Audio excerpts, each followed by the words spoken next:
Chairman Sapele Okpe Community, Dr. Patrick Akamovba, has reacted to the recent oil spillage that has engulfed some areas in Rero, Sapele. He urged the residents to exercise patience as he's working tirelessly with Seplat to combat the situation. Okay, it's true that we had oil presence in Dog at Well.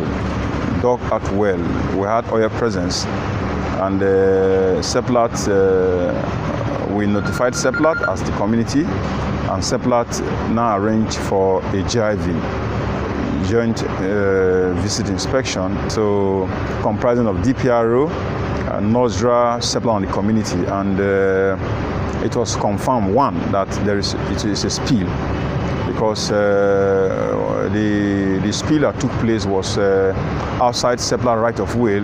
If it were to be between the pipelines, then we'll say it's not a spill, but it's outside Seplat pipeline. So it was confirmed that it was a spill, and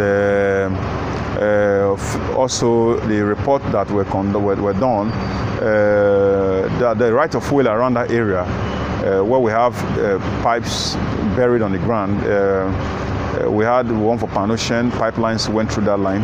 We have also for Seplat. So the inspection that was conducted confirmed that the fingerprint of the oil belongs to Seplat, and since then we have been in talk with Seplat, and when there is a spill, you have to be patient to allow Seplat to come out with the reports of the cause of the spill.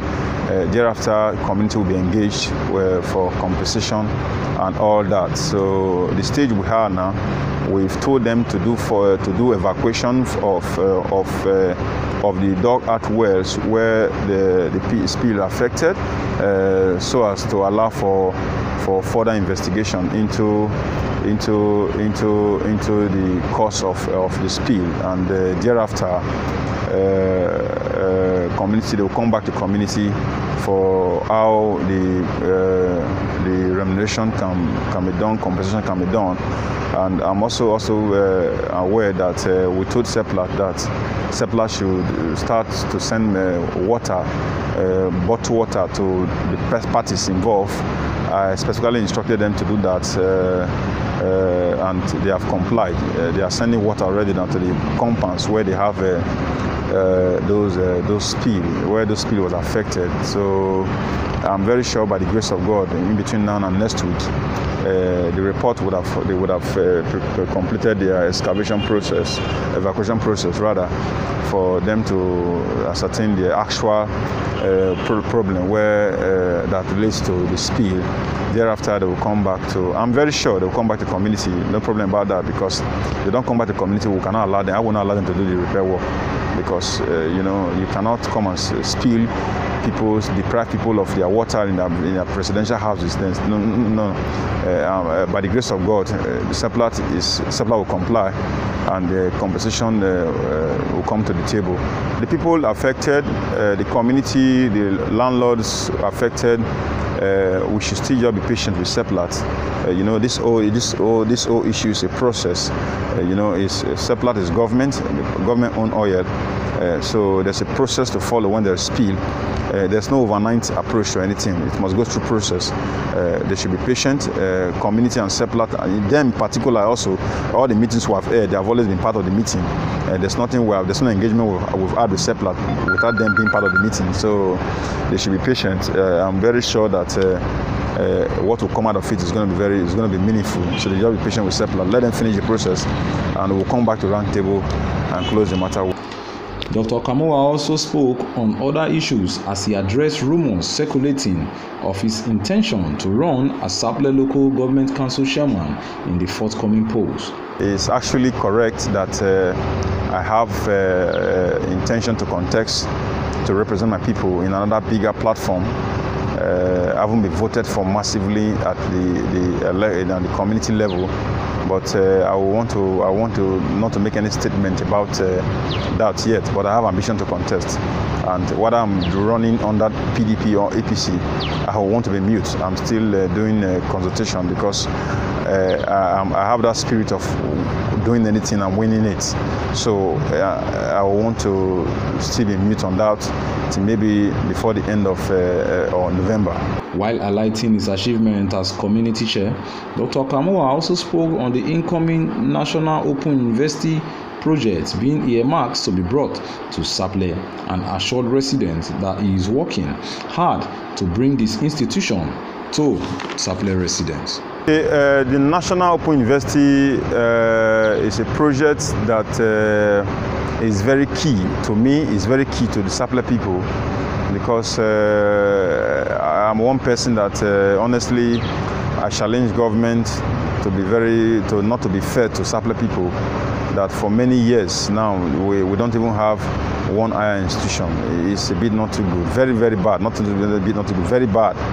You know, where other smaller towns that are not even grown to be city like Sapele, they have higher institutions. Sapele don't have. I felt the government is not fair to Sapele people, and that's why I'm pursuing the National Open University project to see that at least there's one higher institution in Sapele, and where it is now, as we speak, everything is completed. We're just waiting for in fact, last two weeks, the Honorable Commissioner for Higher Education visited to come and inspect what we have done, and we had 100% pass mark.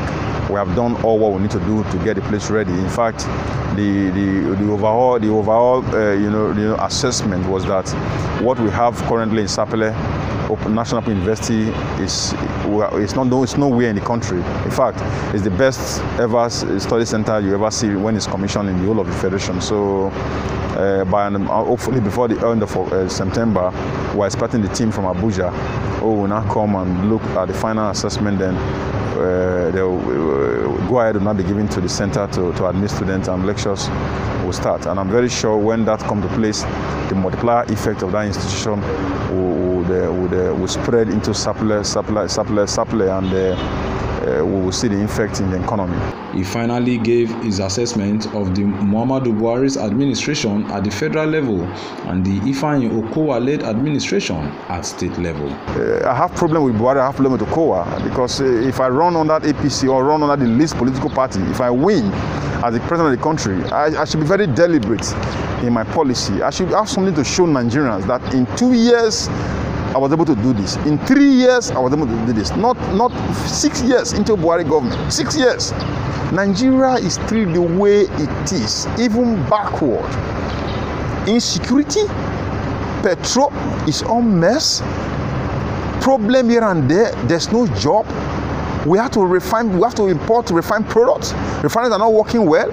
I don't expect that from Buhari. The wind of hope that we had when he was coming in the first time, we thought in another 2 years they would have been deliberate things, step on toes, damn the consequence and improve Nigerian lives.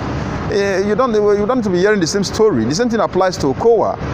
You know, this is honestly, I have problem with the persons who are occupying the office, not the political party, because like as I'm here now, I went through process to emerge as election chairman of the community. I went through a lot of process, and when I came on board, I challenged everybody who were there. What they've seen now, it has never been seen in the life of the community for years. I considered my name and my reputation to improve, to work day and night to see that things are done. I improve on things. I improve on what I've met. So that's why, in all, I end up to say I have the problem with Buhari and OKOWA, not the political party where they run.